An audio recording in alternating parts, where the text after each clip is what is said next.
na hearsay lang ang lahat ng kanyang revelasyon. Kita nyo? Mga kababayan ko, napakaliwanag.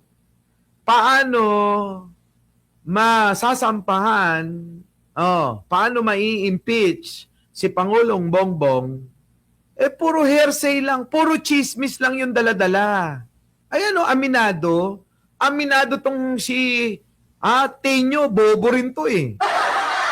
Abogado yan, mga kababayan abogado yan. Pero mga kababayan, ang daladala, eto. Pero aminado si Tino na hearsay lang ang lahat ng kanyang revelasyon. Kita nyo? Hearsay! Tatayo ba yan? Pero aminado si Tino na hearsay lang ang lahat ng kanyang revelasyon. Pero aminado si Tino na hearsay lang ang lahat ng kanyang revelasyon. Pero aminado si Tino na hearsay lang ang lahat ng kanyang revelasyon. Pero aminado si Tino na hearsay lang ang lahat ng kanyang revelasyon. Ayan ilang ulit na yan. Baka hindi pa maintindihan ng mga DDS. Tapos ginagamit yung sinabi ni Tino na meron nga daw text message, conversation. Ayun na nga aminado na nga na hearsay, chismis, sabi-sabi. Ang mga naniniwala sa sabi-sabi, mga walang bait sa sarili. Tama mga kababayan ko? Tuloy natin. Kinakita lang sa akin, wala naman ako doon. Putik na yan Uy, Tinyo, mahiya ka nga. Pinakita lang daw sa kanya pero wala siya doon. Wala stick mga kababayan ko. Ewan ko na lang. Kinakita lang sa akin, wala naman ako doon. May hearsay pero may paliwanag si... Kita nyo mga kababayan ko? Hearsay mga kababayan.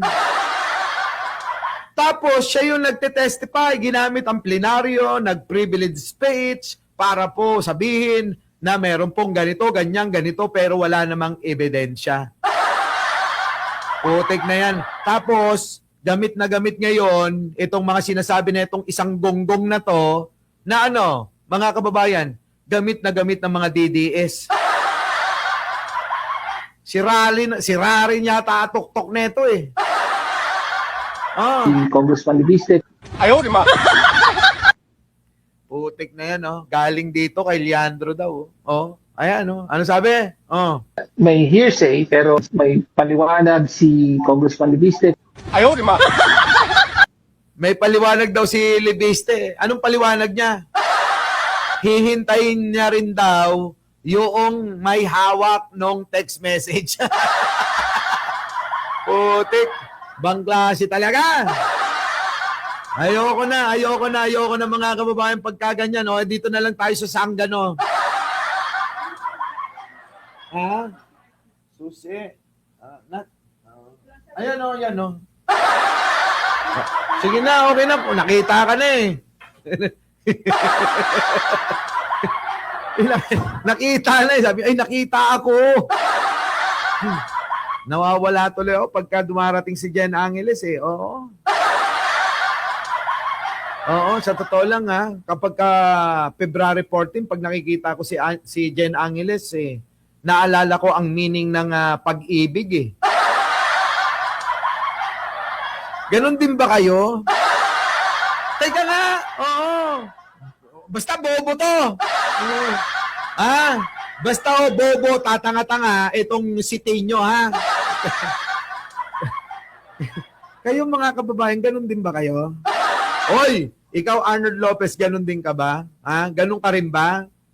Na kapag nakikita mo si Ai Chang ng February 14 pinapaalala niya sa iyo ang kahalagahan ng salitang pag-ibig?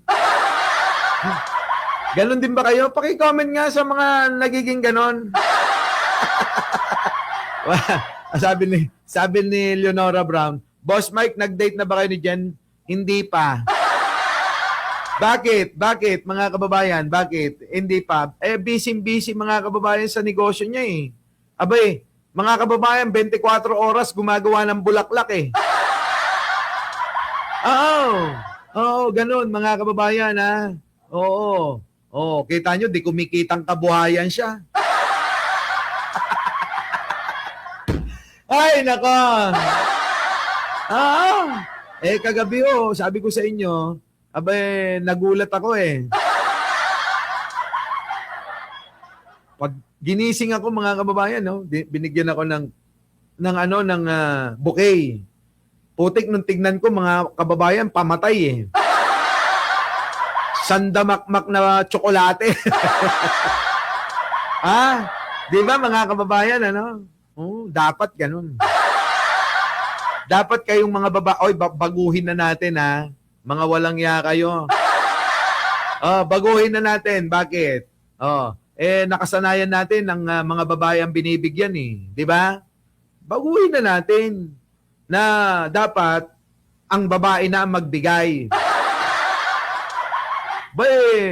Ilang siglo na ang nakakaraan. Di ba? Siglo na ang nakakaraan eh. Puro ang babae ang binibigyan. Baka naman sa ngayon, 2026. Ngayon naman, lalaki naman ang bigyan. Di ba, Kyril? Di ba? Kayo, eto mga kababayan. Flagship to ba? Eto mga kababayan, bigyan ko kayo ng halimbawa. Kita nyo kayong mga babae, pag naabuso kayo, may karapatan kayong ihabla yung lalaki.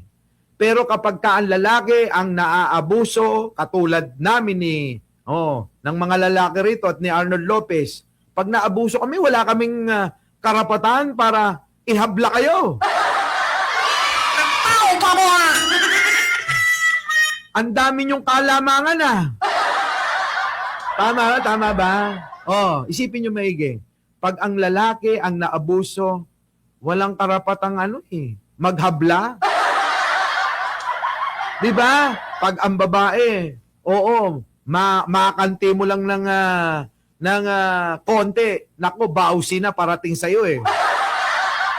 Di ba? Bausi na yan, lagot ka kagad. Pagka umabot pa ng wala pa siya 24 oras, makukulong ka pa. Subukan mo sa kanila, yung mga babae, bugbugin ka, kalmut-kalmutin ka, sapak-sapain ka, sampal-sampalin ka, hindi ka po pwede talagang magdemanda.